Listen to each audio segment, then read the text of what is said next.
Well, hello everybody. Welcome into my basement dungeon where we are going to take a look at the aquaponic garden today, because what you see under the purple light there is really sad, and I kind of don't want to share that until I do something about it.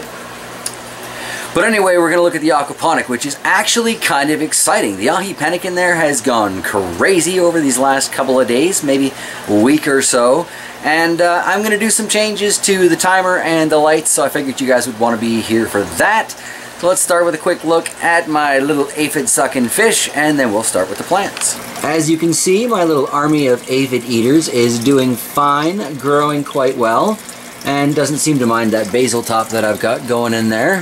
It had a bit of an infestation on it, so I figure what the heck, why not push out the basil anyway. It was a little easier to see these guys when I had the black light under here, so I think we might set that back up again. I don't imagine the fish liked it too much, but I did, and it's my garden after all. So since the ahi is definitely going to be the star of this update, we'll start at the other end with this bush beefsteak tomato that is just kind of doing its own thing. And I was threatening it the other day, saying if it didn't produce some sort of signs of flower soon, it was going to be history, and wouldn't you know, we have the very beginnings of flowers there. So, the tomato has dodged a bullet. We'll get to stay for another couple of weeks. We shall see. I have no problem coming down here and vigorously shaking the plant to pollinate those tomatoes. I just want to see if I can grow tomatoes in my dungeon, right? Like, really. The mint is, it's mint. What can I say?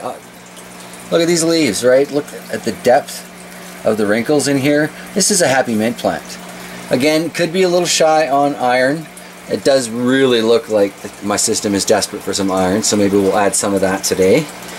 We got the dark opal basil here. Now this one, right, this is the exact same plant as we have growing out in Troll's garden, and just look at the dramatic difference. This poor thing, I think temperature has been really hard on it. The aphids have been just vicious since it's gotten too cold for the ladybugs down here. And that has clearly stunted this thing in many ways. I don't in any way, shape, or form blame aquaponics for what we see here. So, I mean, look at the size of the leaves on this. Outdoors, the leaves are very skinny. They're very purple and very healthy, but they're just thinner, smaller leaves. Got an empty spot here, got another empty spot in the back there. Gonna fill those soon. Might do that today too while we're at it. Looking at the other basil, from which I grabbed the top earlier that you saw floating. No, the old growth. Obviously, I still haven't put any iron in there, but the plant itself is growing very well. And again, the leaves, the size of the leaves on this thing, they're massive. The basil I have upstairs in the kitchen window looks a lot healthier, has produced a lot more basil. It's got natural sunlight to start with for creating its sugars and building its needs, right? But its leaves are, its largest ones are maybe about there. That's a significant difference. So some part of this is definitely working, and where it's not working, I blame these guys as much as myself. As you can see, the Aji Penec is suffering from a bit of an infestation, but look at this one branch here. We got flower start, open flower, flower start, pepper bum, flower, slightly larger pepper, open flower, all the way up this branch. There's another pepper here, another pepper here, another pepper here. It's crazy, right? But it seems like pretty much just this branch. The vast majority of the rest of this plant is barren. No fruit, no flowers, no buds, no signs of anything grand to come. Well, there's a little bit here, now that I've said that. But that one branch is longer than my arm, is bound and determined to make up for the failings of the rest of this plant. Not that this plant is really failing. This is on that same beautiful branch, and I have never seen an Aji Penec so fat. I mean, from this angle, kind of looks right. The overall shape kind of looks right. But this is a monster. It's firm, it's beautiful, Don't really see any issues with its coloring. Looking forward to seeing how long it's going to take for this to take on some red color and actually ripen. But we're going to help that along today because the fluorescent lights are great for growth, right? But in theory, those LEDs are designed for both growth and flower. So if it's going to do this for me, I'm going to do everything I can to help it along and give it that theoretically better light. I switched things around earlier, so the smaller light is now over the table because there's not a lot still living there, and most of them are probably going to be rescued and relocated somewhere soon, which leaves me my nice large light, which was already lighting up about as much space, pan over, glow, as that garden takes. So today we're going to muck about with those chains, and before this video is done, we're going to be back under the funky purple glow because I think it will help my indoor garden do the best it can. So that's the goal here, right? I don't know how well you can see what I've done here, but this is that fine line between lazy and efficient that I walk.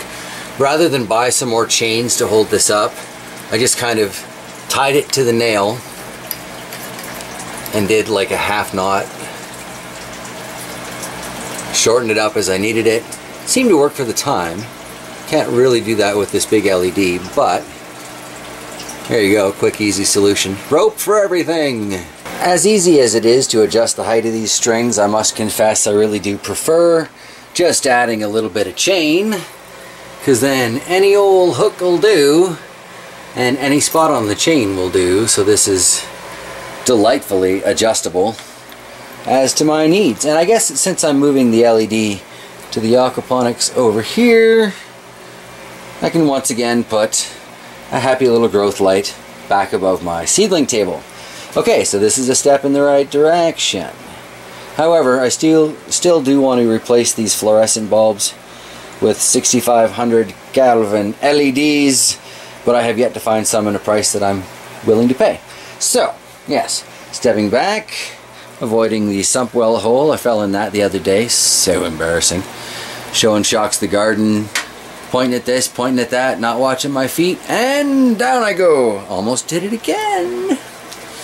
Okay, so, quick look at this before it gets incredibly purple.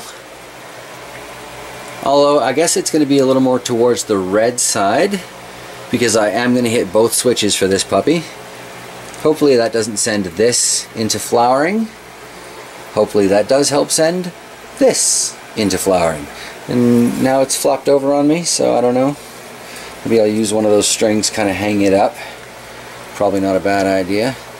First things first, light up the life. So the light is up, as you can tell. I've got both growth and bloom going on this Mars Hydro, and it's not really getting the edge of this Penec anymore, but it is providing some nice light for this tomato over here.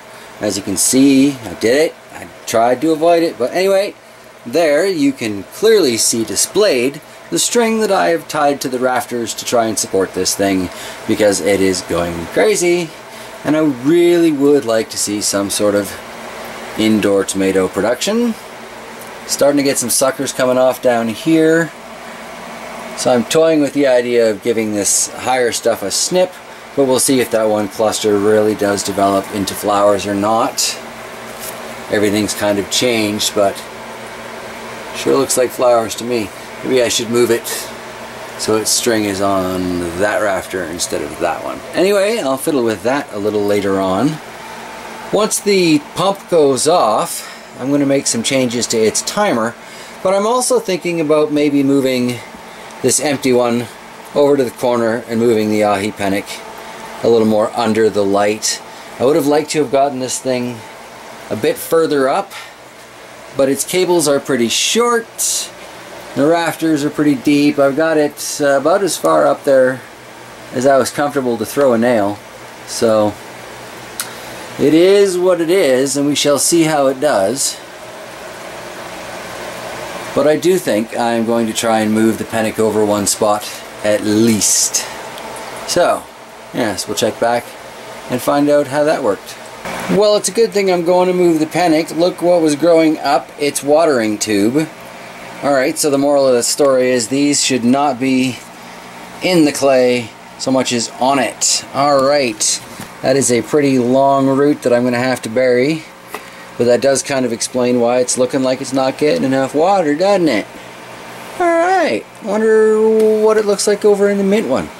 Whatever, first things first, moving the Penec. You know, I should take a moment to say, one thing I really do love about this Euro Grower garden that they sent me, hoping I'd be doing hydroponics with it, is it's awesome just how easy it is to pull something out, move it around, maintenance it, and then plunk it right back down. They've got these little spigots that fit right into that drain. That aspect of this garden setup is great, you know, absolutely fabulous. Anyway, carrying on. Just got rid of that planter in the front so you can see like just how easy that fits right in. I mean, this garden was very well designed. I can't fault the design at all. I just don't work with hydroponics. It doesn't work for me. I'm not keen on changing the water, right? In the aquaponics, I get away with not changing the water. I take out like 10% every once in a while, water my other plants, and top it up. That's how she grows. Alright, I might as well move this basil over while I've got this one taken out anyway. So the next thing I want to do involves 2 timers. This place lives and dies by timers. But this is the one for the aquaponic garden. It is basically set up to run the pump for 15, let it be off for 15, and carry on so throughout eternity, really. But today I am going to try adjusting it to half-hour segments, see if that makes any kind of difference in the long run.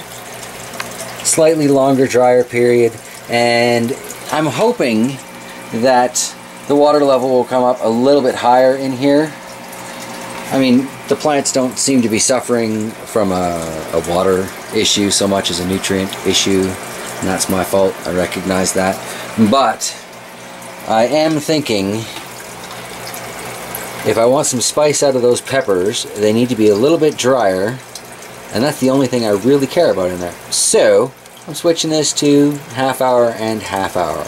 Okay, so with that first task complete, I gotta find the main timer for the lights, because right now it's on a 16 and 8, and I think I'm gonna bounce it down to a 14 and 10.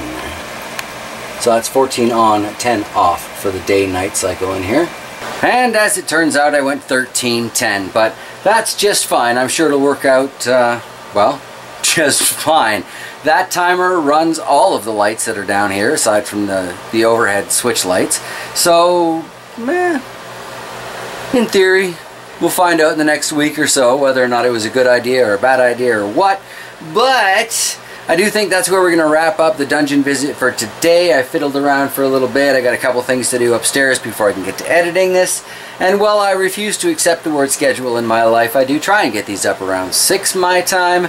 So yeah, on that note, I need to hustle. Thank you guys for joining me. I think tomorrow we will take a look at permaculture-y type stuff. So if you're interested in that, do tune in for that. And then I will see you tomorrow.